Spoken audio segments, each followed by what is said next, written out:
Sirens are clearing the way as a heavy police motorcade pushes through city traffic. Inside the lead vehicle sits Pooja, an IAS officer who holds the highest administrative authority in her district, returning from a regional summit.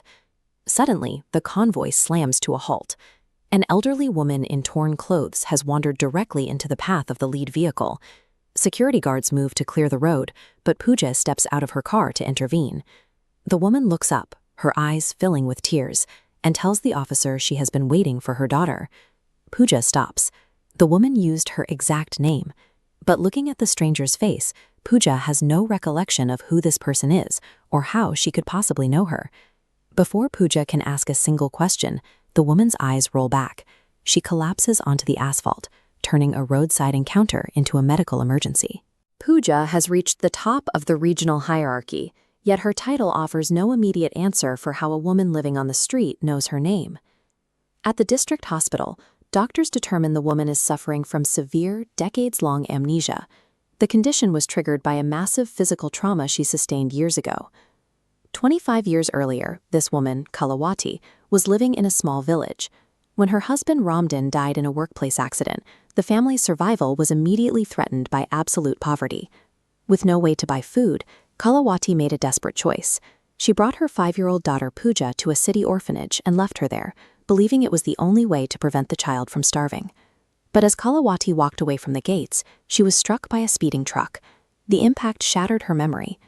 When she eventually recovered physically, she had no idea who she was, leaving her to spend the next 2 decades begging for survival.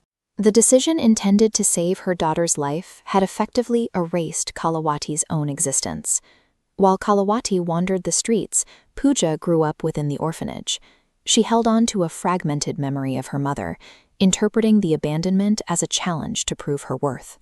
She became a relentless student. Even when supplies ran low, she spent nights reading by a flickering lamp, determined to change her circumstances. She set her sights on the UPSC exams, the gateway to India's most powerful administrative roles. For Pooja, this wasn't about status, it was about gaining the stability she lacked as a child. Pooja passed the exams on her 2nd attempt, rising from the orphanage to become a district collector. This position gave her the investigative power and regional record she needed to finally search for the mother she had lost 25 years prior.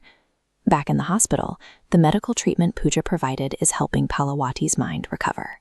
Slowly, the gaps in her memory are starting to close. Kalawati eventually recalls 2 facts. Her husband's name was Ramdan, and she had to leave her daughter at an orphanage when the girl was 5 years old.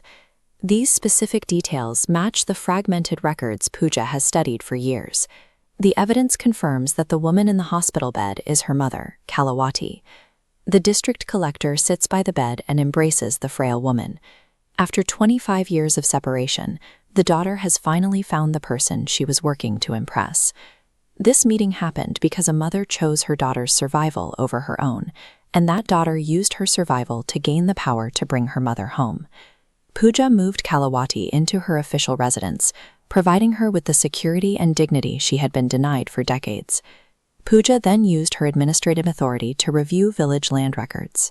She discovered their family land had been illegally seized and used an official seal to restore the property to her mother's name.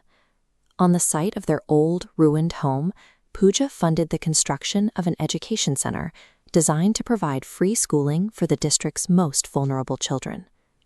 Her personal life followed this new stability. She married Aditya, a partner who understood that her administrative success was a direct result of her early struggles. The cycle of poverty ended because of a sequence of choices: a mother's decision to prioritize her daughter's survival, and a daughter's decision to use her education as a tool for their collective recovery.